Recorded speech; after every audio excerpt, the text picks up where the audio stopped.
Eski Afgan kralı Amanullah Han'ın ziyaretleri...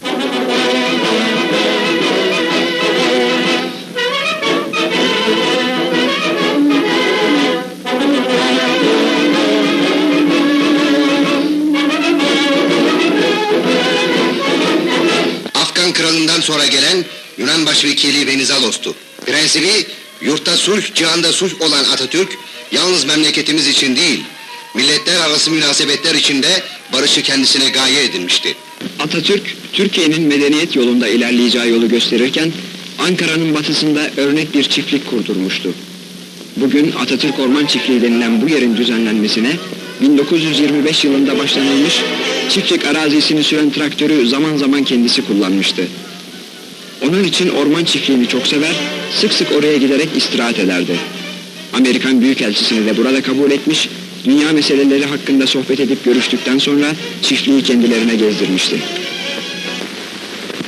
Muhterem Amerikalılar, Türk milletiyle ve karşılıklı olduğuna emin bulunduğum muhabbet ve samimiyetin tabii menşei hakkında birkaç söz söylemek isterim. Türk milleti taben demokrattır.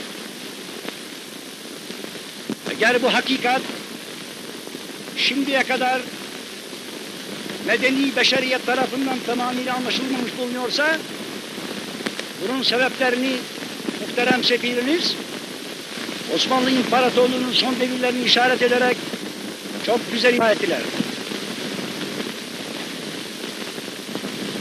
Diğer taraftan Amerika milletinin benliğini hissettiği dakikada istinad ettiği, ilah ettiği demokrasi, Amerikalılar bu mevhibe ile mümtaz bir millet olarak beşeriyet dünyasında arz-ı mevcudiyet eyledi. Büyük bir millet birliği kurdu. İşte bu noktadandır ki Türk milleti Amerika milleti hakkında derin ve kuvvetli bir muhabbet hisseder. Ümit ederim ki bu müşahede iki millet arasında mevcut olan muhabbeti kökleştirecektir. Yalnız bu kadarla kalmayacaktır.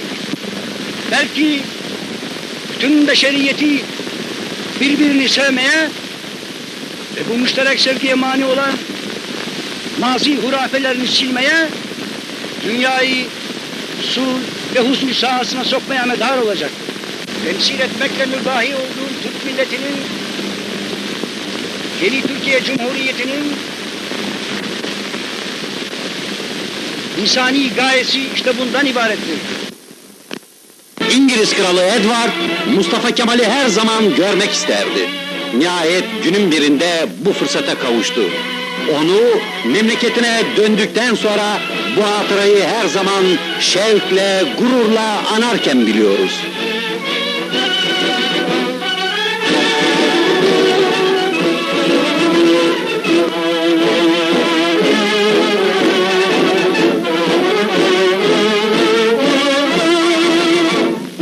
Yalnız o değil, Balkan Anlaşması'nın bu eşsiz önderini Yugoslavya Kralı ziyaret etmekten, onun misafiri olmaktan şeref ve gurur duymuştu.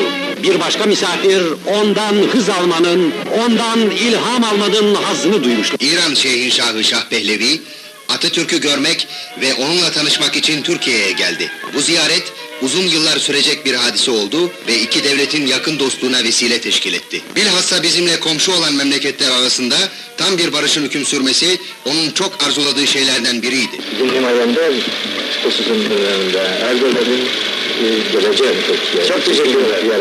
Çok teşekkür. Tabii arkadaşlığımız çok eski zamandan, çok eski senelerden beri başlamış bulunuyor.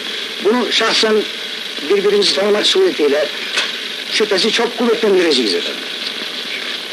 Eflat şayet olmuştu tabi. Mübarek akiyete cevran ediyor.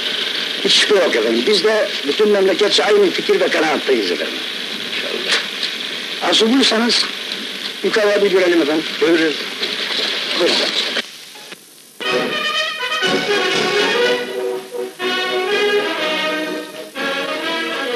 mümtaz misafirimiz şerefine o zamanlar törenlerin yapıldığı Gazi Terbiye Okulu'nun yanında büyük bir geçit resmi tertip edildi. Atatürk kendi elleriyle yetiştirdiği ve memlekete emanet bırakacağı genç nesli misafirlere bu vesileyle tanıtmaktan zevk duyar ve onlarla iftihar ederdi. Türk ordusunun modern silahlarla teçhizi Kemalist idealin esaslı prensipleri arasında bulunmaktadır.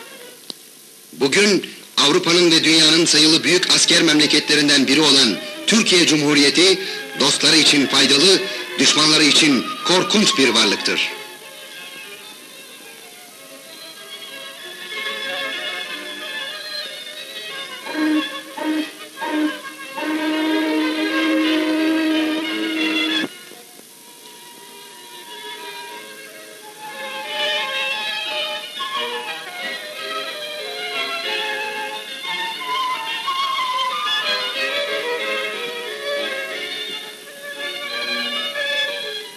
Atatürk'ün hayranlarından biri de yurdun kralı Majeste Abdullah'tı. Büyük Önder 1937'de kendisini ziyaret eden Majeste Abdullah'ı Ankara ve İstanbul'da büyük merasimlerle karşıladı. Atatürk'ün dünya görüşü milli düşüncelerle insani düşünceleri birbirinden ayırmazdı. Ona göre milletler arası münasebetler milli olduğu kadar insani duygular üzerine de kurulmalıydı.